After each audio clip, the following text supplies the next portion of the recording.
석유공사는 동해 가스정 개발에 관심을 보이는 글로벌 기업은 5곳이며 투자를 받기 위한 설명회를 진행할 계획이라고 강조했습니다. 또 이 기업들 가운데 한 곳이 분석업체인 액트지오의 보고서를 직접 추가 검증했다고 공개했습니다. 5월 초에 세계적인 메이저 석유 회사 중 한 곳에서 공사와 액트지오사 평가 결과와 방법론에 대해서 추가 검증을 하였습니다. 해당 기업의 이름은 밝히지 않은 채 비밀 준수 계약을 맺고 미리 일부 자료만을 제공했다고 설명했습니다. 추가 검증을 한 이유는 산업부의 요구 때문으로 알려졌습니다. 지난 4월 석유공사가 액트지오의 분석을 토대로 동해 심해에 최대 140억 배럴 매장 가능성을 보고하자 재검증을 요구했던 겁니다. MBC 취재 결과 이 기업은 세계 최대 에너지 업체인 엑슨모빌로 확인됐습니다. 석유공사가 제공한 자료는 8광구와 6-1광구, 대륙붕에 걸친 3D 데이터, 즉 문어, 오징어, 명태로 불린 구역이 모두 포함된 것으로 전해졌습니다. 이 구역에는 첫 시추 예상 지점으로 꼽히는 대왕고래를 포함해 대게, 집게 등 유망구조 7곳이 자리 잡고 있습니다. 그런데 엑슨모빌은 분석 자료를 낸 액트지오의 아브레오 고문이 지난 2000년부터 15년간 몸담았던 업체이기도 합니다. 이에 대해 석유공사는 엑슨모빌의 추가 검증을 맡긴 것과 아브레우 고문은 무관하다고 해명했습니다. 혹시 아브레우 박사와 연결 고리가 있는 회사여서 그랬던 건 아닌지. 첫 번째 검증 절차는 아브레우 박사하고는 전혀 관계가 없습니다. 엑슨모빌은 동해 심해가스전에 실제 투자 의사가 있냐는 MBC의 질의에 대해 상업 전략에 대해서는 답변해줄 수 없다는 입장을 전해왔습니다. MBC 뉴스 장식입니다. 지난 2022년 한국석유공사가 동해 울릉분지의 탐사 결과를 분석하기 위해 접촉한 업체는 모두 4곳입니다. 입찰 공고를 내기 전 미리 참여 의사를 타진한 겁니다. 실제 입찰한 3개 업체 가운데 최종 선정된 곳이 바로 액트지오입니다. 당시 심해 종합평가에는 총 3개 업체가 입찰한 것으로 알고 있습니다. 그래서 가격적인 요인과 비가격적인 요인, 특히 이제 기술 관련된 부분을 거쳐서 액트지오사가 선정된 것으로 알고 있습니다. MBC 취재 결과 액트지오와 경쟁한 나머지 2개 업체는 슐럼버거와 할리버튼으로 확인됐습니다.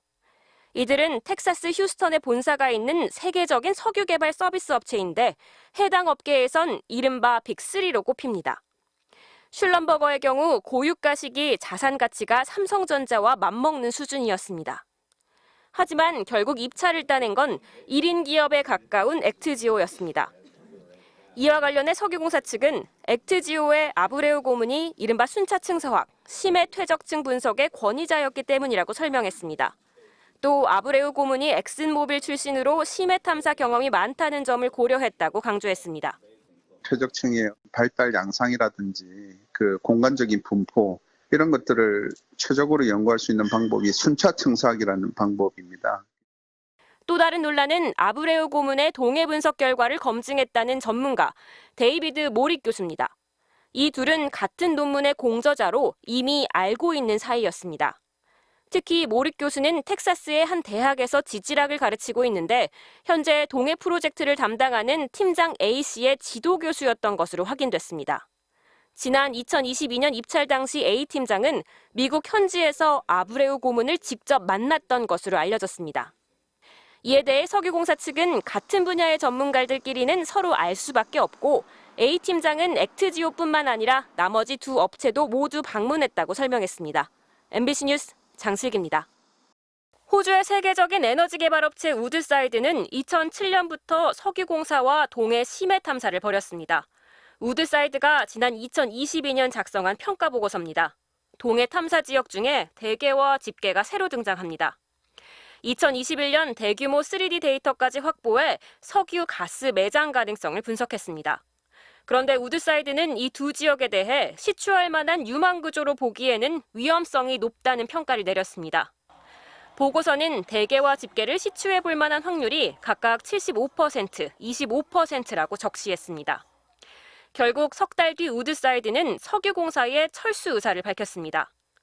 1억 4천만 달러에 달하는 자금을 투입해온 업체가 그냥 물러난 겁니다. 그런데 MBC 취재 결과 이번에 액트지오가 석유가스 매장 가능성이 높다고 제시한 유망구조 7개에 우드사이드가 포기한 대게와 집게 지역이 포함된 것으로 확인됐습니다.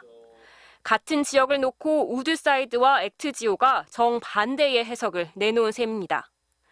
석유공사의 핵심 관계자는 MBC와의 통화에서 7개 유망구조에 대게와 집게가 포함된 것은 맞다면서도 분석 자료가 완전히 다르다고 해명했습니다. 인접한 6-1광구 중동부 대륙사면과 대륙붕 3D 데이터 등을 추가 분석해 범위를 더 넓혔다고 설명했습니다. 우드사이드는 평가를 더 진전시키지 못한 채 철수를 결정한 것이라고 덧붙였습니다. 서공사에서 독자적으로 수행했던 대륙붕과 관련된 자료들, 또 그 대륙 사면과 관련된 자료들, 이 자료는 우드사이드가 분석을 안 했었고요. 한 정부 관계자는 엑슨모빌을 포함한 복수의 해외 석유 개발업체가 동해 광구 투자에 관심을 보이고 있다고 전했습니다. MBC 뉴스 장식입니다.